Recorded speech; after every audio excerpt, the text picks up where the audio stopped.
Hola, esto es Montevideo Tarot y hoy seguimos con la segunda parte, la segunda entrega de lo que se puede denominar la guerra secreta.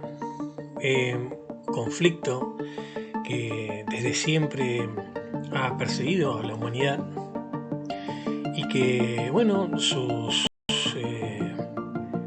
bases están codificadas en libros antiguos, entre ellos la Biblia y el libro de Enoch, en los que nos revela en primera instancia lo que fue la rebelión angélica de los Grigori, de los primeros despiertos, y después la rebelión de la primera esposa de Adán, Lilith. En esta segunda entrega vamos a ver el poder de Yahvé. Se lo nombra, es el nombre de un Elohim, y sabemos que había más de uno, porque cuando Adán y Eva son expulsados del paraíso, hay un diálogo entre Dios, entre Yahvé y otro, en el cual este segundo Elohim o un ángel le dice a Yahvé que, bueno, menos mal que el hombre no había probado del árbol de la vida, sino sería igual que nosotros, refiriéndose, supongo, que a la inmortalidad. Adán y Eva consumen el fruto del conocimiento del bien y del mal, seducidos por la serpiente o por Lilith, para desobedecer. Ahí hay un problema interesante, es que si se le puede culpar algo de Eva es de curiosidad.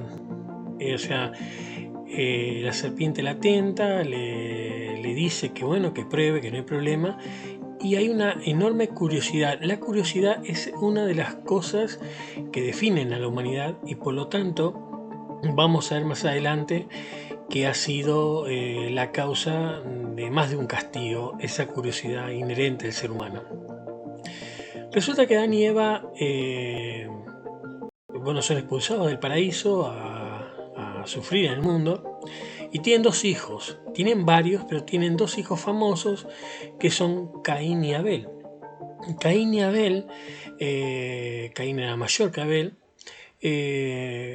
componen lo que es el primer gran pecado después de la desobediencia divina, que es que Caín por celos mata a Abel, que era más joven, en un acto de total celo por el sacrificio hecho a Dios, ya que Dios el sacrificio de Caín no lo acepta, debido, según los estudiosos de la Biblia, a que no había bondad en el corazón de Caín, lo hacía por obligación y no por amor a Dios. Y es acá cuando se revela que Yahvé, Dios, estaba muy cerca de los hombres, porque si bien habían sido expulsados del paraíso, él estaba ahí muy cerca. ¿Por qué? Porque cuando muere, cuando mata a Abel, y acá vemos a Adán y Eva encontrando a su hijo muerto, Dios lo increpa a Caín y dice: ¿pero qué has hecho? ¿Dónde está Abel? Y él le responde: no, pero ¿qué soy? El guardián de mi hermano. Acá Dios castiga a Caín con una marca y lo destierra a un lugar al este del Edén, a un lugar llamado Nod, donde Caín va a purgar el resto de sus vidas en una constante peregrinación, por si se quiere decirlo de una manera, de desgracia permanente. La figura de Caín ha sido tratada mucho en el arte, en la literatura, pero es acá la primera muestra, después de que Dios crea al hombre, que tiene un trato diario con Adán, que hará todos los días con él, a, eh, a estar un poco más distante, pero que sus castigos son inapelables. Entonces Caín, esa marca que llevaba en la cabeza, en alguna parte de su cuerpo, no sé bien dónde, esa marca que hacía que los hombres no pudieran matarlo. Dios no quería que Caín muriera de la misma forma que le había matado a Abel. Luego, no se olviden que para ese entonces los Nefelim existían, los hijos de los caídos, de los ángeles caídos y Lilith, purgaban la tierra, andaban por todos lados, estos gigantes que devoraban tanto personas como animales, y es acá que Dios actúa, demostrado todo su poder en lo que es el diluvio universal. Se supone en los escritos que en la tierra no llovía. Entonces cuando Dios le avisa a Noé que iba a provocar una lluvia impresionante y él empieza a construir el arca, nadie de sus vecinos le cree porque era algo que era impensable que el agua cayera desde los cielos. Es así que una vez que Noé construye el arca, en ella van sus hijos y las esposas de sus hijos y bueno, las parejas, las 7 parejas de cada animal, pues eran 7 parejas de los diferentes animales y 2 de otro tipo. No era una pareja de cada animal, pero bueno, en la historia bíblica resulta que bueno, estaba contenida la vida en esta arca y el resto se ahogó. Hombres, gigantes, bestias, todo animal que respirara aire se ahogó en una demostración de poder impresionante donde las aguas del cielo se abrieron, como cuenta la Biblia. Yahvé erradicó a toda una gran parte de la creación que él mismo había hecho y condenando a los Nefelim a su extinción y a los gigantes que muy pocos sobreviven. De hecho, sobrevive uno dentro del arca, una de las nueras de Noé, acoge un bebé gigante porque le da pena y ahí es como, según los estudiosos, el mal sobrevive. Hay un interesante bajorrelieve asirio que muestra al arca como de forma circular y no la tradicional buque tipo caja que uno conoce. Bueno, una vez que el arca, que las aguas bajan y que el arca arriba tierra firme, Dios genera, Yahvé, un pacto entre los hombres de no destrucción a través del agua con el famoso arco iris. Era el sello de la alianza. El tema de alianza y de pacto se va a repetir mucho en lo que es el Génesis, ya que Dios hace varios pactos y sobre todo con el primer patriarca que es Abraham. Pero luego de este evento, donde la tierra fue purgada, hay un evento sobresaliente que llama mucho la atención, que es la Torre de Babel. La Torre de Babel es una torre construida en no se sabe bien dónde, cuya intención era llegar al cielo para poder matar a Dios. Literalmente esa era la idea de la Torre de Babel, ¿no? Algunos dicen que era simplemente la manifestación de orgullo del hombre. Pero en el libro de Enoch dicen que bueno, no podían aguantar las ganas de matar a Dios y en la punta de la torre se subían arqueros a tirarle flechas a Jehová, ¿no? O Yahvé, dependiendo de la pronunciación que prefieran. Bueno, todos saben que el Dios del Antiguo Testamento, Yahvé, no era de aguantar muchas moscas y confunde a la gente que estaba construyendo la torre, haciéndoles hablar en varios idiomas, y tira abajo la torre, lo que recuerda mucho a la carta a la torre del tarot, ¿no? Un rayo que golpea una torre. Esa carta hace referencia justamente a la Torre de Babel y al orgullo humano de rebelión, o sea que el espíritu rebelde aún permanece y permanece en el espíritu humano. Pero bueno, acá entramos a lo que es la era de Abraham. Abraham es la 10ª generación después de Noé. El padre de Noé, de Abraham, Taré, lo lleva y viven en Ur de Caldea, la primera ciudad, y es ahí cuando Dios se contacta con Abraham y le promete que va a ser padre de multitudes. Se hace el primer pacto con Abraham y lo saca de Ur para llevarlo a una tierra prometida. Abraham estaba casado con Sara y eran hermanos entre ellos, ya que venían descendientes de Adán. Entonces, cuando salen, eran nómades, cuando salen de Ur, sale una caravana importante y junto con ellos iba su sobrino Lot, que era más joven. Y acá vemos la caravana de impresionante cantidad de animales y que da la pauta de lo que era el pueblo hebreo en sus principios. Era un pueblo nómade similar a los árabes y los pueblos del norte de África. Es aquí que Sara no puede concebir hijos durante muchísimo tiempo. Entonces Sara le dice a Abraham que tome a su esclava, una esclava egipcia llamada el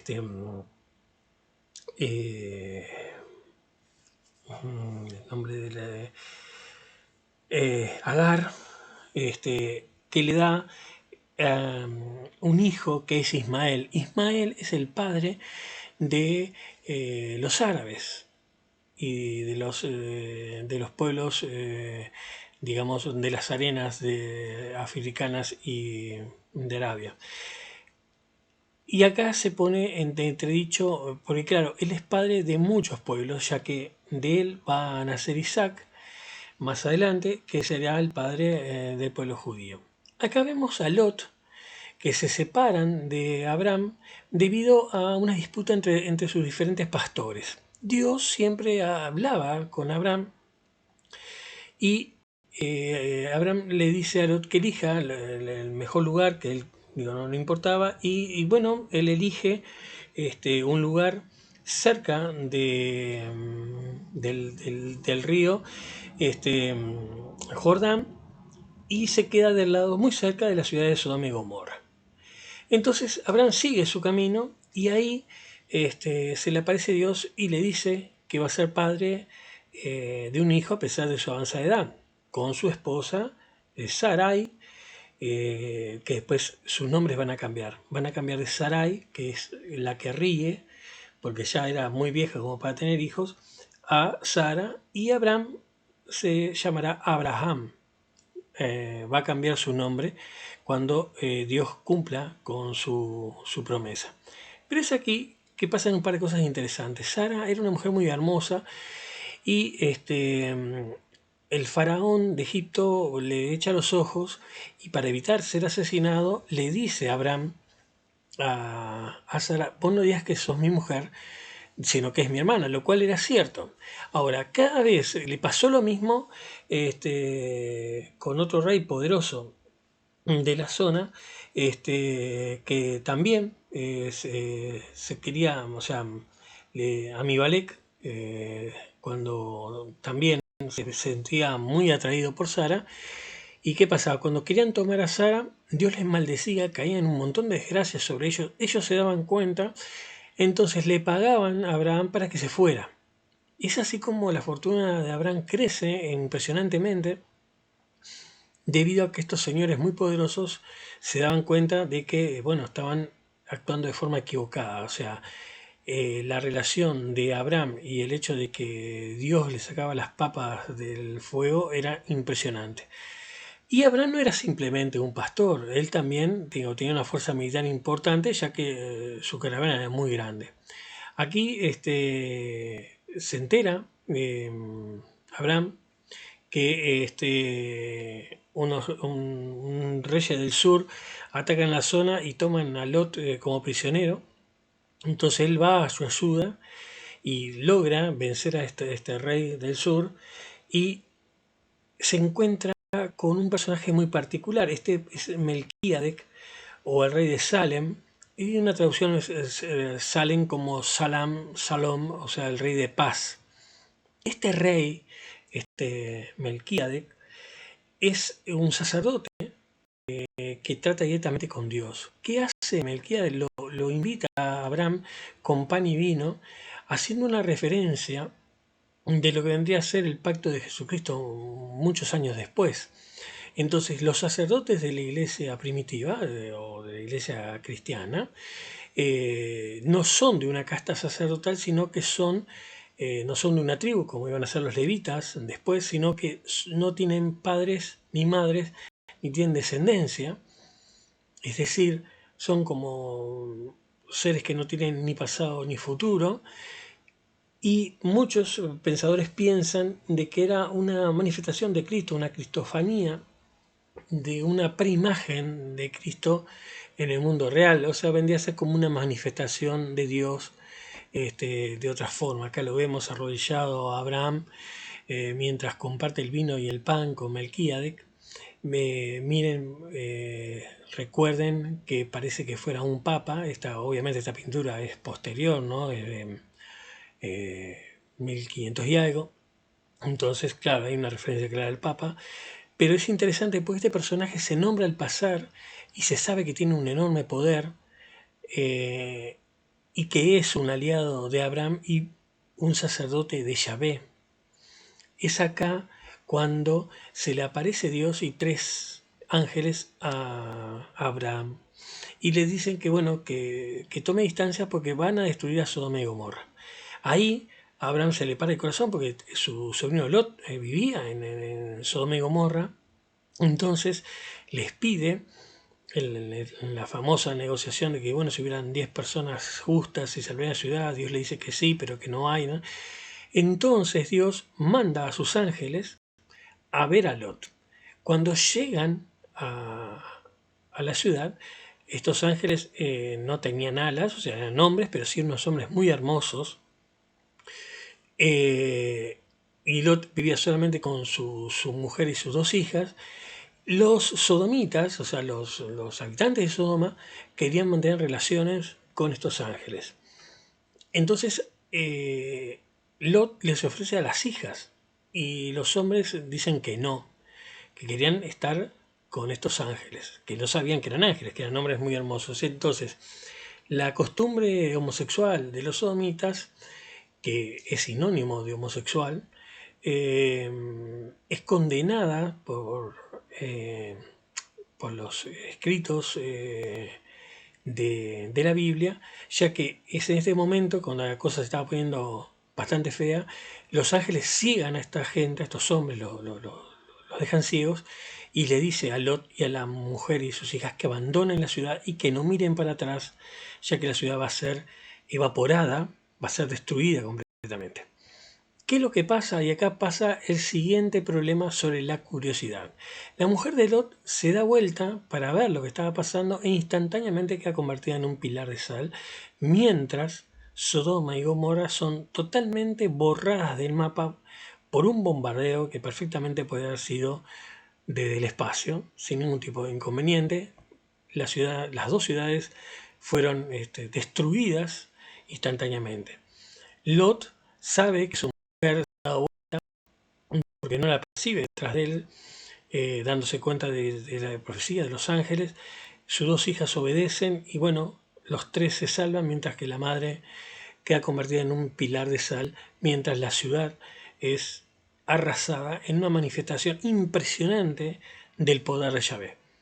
Pero totalmente impresionante. Lo interesante es que cuando estos hombres llegan, estos ángeles llegan, le piden la marca de la alianza de Yahvé y ellos se la muestran y no es otra cosa que la circuncisión. Muchos escritores no, algunos escritores dicen que la alianza, que es algo que va a pasar, o sea, cuando Dios permite que Sara quede embarazada, y que es el milagro increíble de que una mujer de 90 y pico de años quede embarazada, le cambia el nombre de Sarai por Sara, de Abraham por Abraham, y le pide o le ordena a Abraham que todos los hombres de la casa de él, o sea, de todos los que formaban parte de su tribu, fueran circuncidados y todos los niños a partir de los 8 días. Es por eso que cuando Lilith mata a los niños incircuncisos, estamos hablando de un evento que es posterior a esto. O sea, los ángeles que destruyen a los hijos de Lilith estarían en una situación, en un tiempo después de la destrucción de Sodoma y Gomorra, si seguimos los datos temporales que tenemos. Por lo tanto, la guerra entre Lilith y su descendencia y la de Eva y su descendencia sigue hasta hoy en día. Es acá, bueno, cuando Dios le entrega a Abraham su segundo hijo. ¿Por qué? Porque su primero es Ismael. Entonces, en la gran discusión que hay entre los pueblos semitas, a los cuales los árabes forman parte, ellos dicen que el primer hijo fue Ismael y el segundo fue Isaac. El tema es que Isaac es hijo de la esposa elegida de Abraham, mientras que la madre de Ismael era una esclava, o sea, una sirvienta. Eh, por supuesto, digo que Agar, que huye en su momento por temor a los celos de Sara, termina volviendo. Dios se le aparece y le dice: vuelve porque tú eres madre de naciones también. Entonces ella vuelve y viven bajo el mismo techo de Abraham. Después se separan sus caminos más adelante. Pero Ismael sin duda era el mayor de los hijos de Abraham. Pero Isaac es el primer hijo del matrimonio de Sara y Abraham. Es aquí que, en un giro impresionante de lo que vendría a ser la psique de Yahvé, es que se le aparece a Abraham y le pide una de las cosas más increíbles de la historia de la Biblia, que es que sacrifique a Isaac. Abraham no lo duda, a pesar de que estaba totalmente destrozado, lleva al joven hasta arriba de un cerro, va con unos sirvientes, los deja en la base del cerro, a un cerro marcado por Dios, y lleva leña. Y Isaac le pregunta, ¿no?, cuál va a ser el sacrificio, y Abraham le dice: no te preocupes, que Dios proveerá. Es aquí que cuando va a degollarlo en sacrificio, sin dudarlo un minuto, aparece el ángel, le sostiene la mano a Abraham y le dice: Dios sabe que eres fiel, que no le hagas daño al niño. Y bueno, encuentran al final un cabrito, y ese cabrito o ese cordero es sacrificado en vez de Isaac. Pero imagínense ustedes lo extremo que era y lo extremadamente celoso que era Yahvé para poner pruebas de este tipo. No va a ser la última. Yahvé, en el curso de la historia de la Biblia, ha tenido otras actitudes así complicadas, o por lo menos ajenas a lo que es el sentimiento humano. Pero la cuestión que pasa es la siguiente.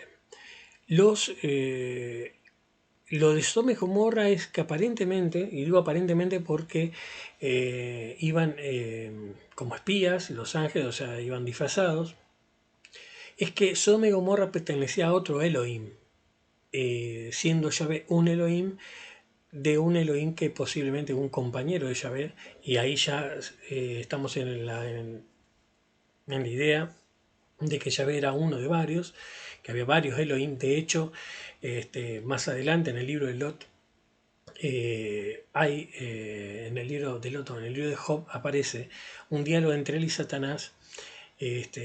Satanás como, digamos, el adversario, que posiblemente también sea otro Elohim o un sirviente de mucho poder, pero que lo trataba de igual a igual a Yahvé. Entonces, la duda es que aparentemente, si bien Dios en el correr de toda la Biblia se nombra como el Dios único, o el Elohim único, había otros, quizás más alejados, o quizás era el principal. No tenemos mucha idea de por qué la necesidad de, de, de Dios, de manifestarse a gente muy dispar, y sobre todo que estas caravanas, de tanto de Abraham como después de Isaac, en fin, y los judíos en general, eran buenos nómades que cruzaban territorio habitado y con grandes civilizaciones. De hecho, los judíos fueron prisioneros de los egipcios y después de los asirios. Entonces, concretamente, bueno, de los persas. Entonces, como que había una división de terreno y cada pueblo, bueno, tenía sus Elohim. De hecho, es muy interesante un párrafo del libro de Isaac, es que, bueno, la esposa de Isaac se queda con unos ídolos familiares y esos ídolos familiares o Elohims no podían penetrar en la tierra prometida y fueron enterrados. Entonces quiere decir que varios dioses antiguos serían nombres de Elohims o de compañeros de Yahvé de diferente poder y que había algún problema entre ellos porque Sodoma y Gomorra fue evaporada y se sabía que no adoraban a Dios. Entonces adorarían a otro Elohim y no al Yahvé bíblico. Por lo tanto, la guerra esta secreta continúa. Lo que sí se va a ver es que las apariciones de Yahvé son cada vez menores, como que se retira por largos periodos de tiempo o no está en la Tierra y estos periodos se van a ir alargando hasta que eventualmente ya casi no tiene contacto con los seres humanos. Sin embargo, la guerra va a continuar igual. En la próxima entrega vamos a ver lo que es Isaac, la tremenda y lo complejo que era el mantener determinadas normas del Arca de la Alianza, la liberación del pueblo judío en las 12, en las 10 pestes de Egipto y la manifestación del poder tremendo de Yahvé, pero ya más distanciado en el tiempo. Luego vamos a ver cómo continúan estas guerras secretas y cómo los descendientes de Lilith van a cambiar de nombre y van a cambiar de forma para atormentar de cierta manera a los hijos de Eva en la Edad Media. Bueno, yo soy Rubén, esto es Montevideo Tarot, ya saben, nos pueden consultar, hagan sus comentarios, suscríbanse y cualquier duda saben que nos pueden contactar a través de nuestra página web www.montevideotarot.com. Ahí tienen el mail, tienen el WhatsApp si quieren conectarse. Y bueno, desde acá de Montevideo, un abrazo grande a todos ustedes y nos vemos en la próxima. Buenas noches, que pasen lindo.